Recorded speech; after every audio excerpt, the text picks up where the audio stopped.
মাই dear student, আৰু এটা নতুন ভিডিঅ'লৈ মই তোমালোকক সকলোকে স্বাগতম জনাইছোঁ। ছাত্ৰ ছাত্ৰীসকল, এই ভিডিঅ'টোৰ পৰা আমি শিকিবলৈ গৈ আছোঁ পক্ষ। অসমীয়াত থকা পক্ষ। অসমীয়াত এটা শব্দ আছে পক্ষ। পক্ষ শব্দটো কি? পক্ষ কেইটা, কি হয়, পক্ষবিলাক কেনেকুৱা ধৰণৰ হয়, গোটেইখিনি আমি শিকিবলৈ গৈ আছোঁ।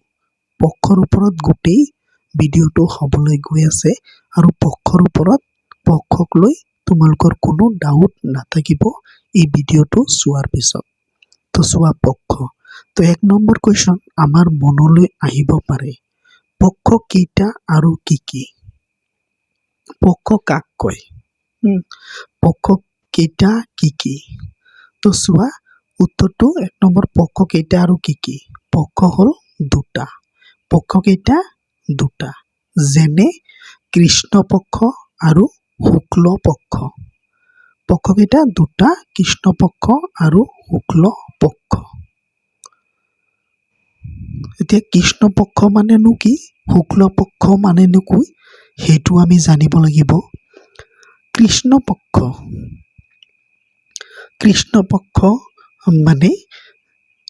পক্ষ মানে আন্ধাৰ, আৰু শুক্ল পক্ষ মানে হ'ল পোহৰ। তো এতিয়া চোৱা, পক্ষটো দুটা গম পালোঁ। তো প্ৰতিটো পক্ষত কিমান দিনকৈ থাকে সেইটো আমি জানিম। তো 2 নম্বৰ কুৱেশ্যন চোৱা, প্ৰতিটো পক্ষত কিমান দিনকৈ থাকে, মানে প্ৰতিটো পক্ষ কেইদিন আছে, প্ৰতিটো পক্ষতে কিমান দিনকৈ আছে।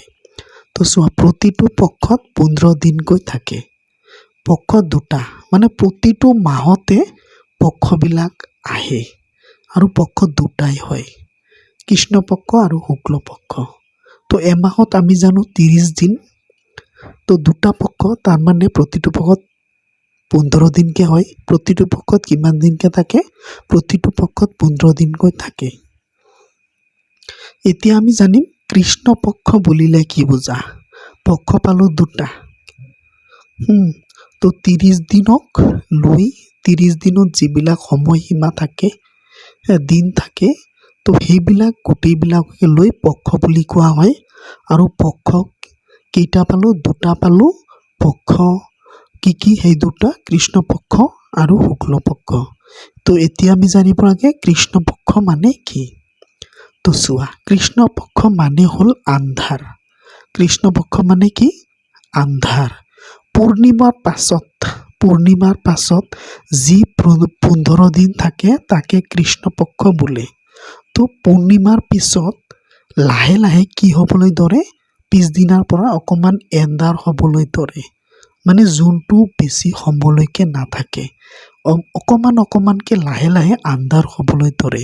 সেই আন্ধাৰ হৈ থকা দিনকেইটা, মানে দিনে দিনে আন্ধাৰ হৈ থকা দিনকেইটাকে কি বোলে? কৃষ্ণ পক্ষ বুলি কোৱা হয়।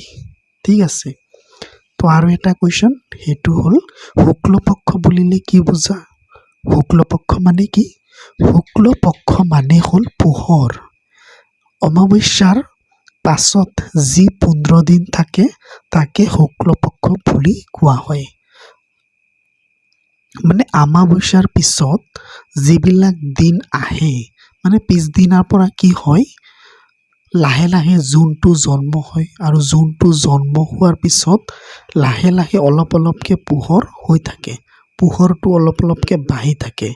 তো সেই পোহৰ হৈ থকা দিনকেইটাকে শুক্ল পক্ষ বুলি কয়। তো আমি জানিলোঁ পক্ষ কেইটা, মানে পক্ষ বুলিলে কি বুজায়, মানে 30 দিনত যিবিলাক সময় আন্ধাৰ পোহৰ, সেই গোটেইকেইটাক লৈয়ে পক্ষ বুলি কোৱা হয়। আৰু পক্ষ কেইটা? পক্ষ হ'ল দুটা, এটা হ'ল কৃষ্ণ পক্ষ আৰু এটা হ'ল শুক্ল পক্ষ। আৰু প্ৰতিটো পক্ষত কিমান দিনকৈ থাকে? 15 দিনকৈ থাকে। আৰু কৃষ্ণ পক্ষ মানে কি হ'ল? কৃষ্ণ পক্ষ মানে হ'ল আন্ধাৰ। পূৰ্ণিমাৰ পিছত যিবিলাক দিন থাকে, দিন হৈ থাকে, আহি থাকে, সেইবিলাক কয় কৃষ্ণ পক্ষ। আৰু শুক্ল পক্ষ মানে অমাৱস্যাৰ পিছত যিবিলাক দিন আহে, আৰু কি হৈ থাকে? পোহৰ হৈ থাকে লাহে লাহে, তো সেই দিনকেইটাকে বুলি কোৱা হয় শুক্ল পক্ষ। তো মোক লাগিছে এই ভিডিঅ'টোৰ পৰা তোমালোকে পক্ষক লৈ আৰু কোনো ধৰণৰ সন্দেহ নাথাকিব আৰু সুন্দৰকৈ বুজি পালা। ধন্যবাদ।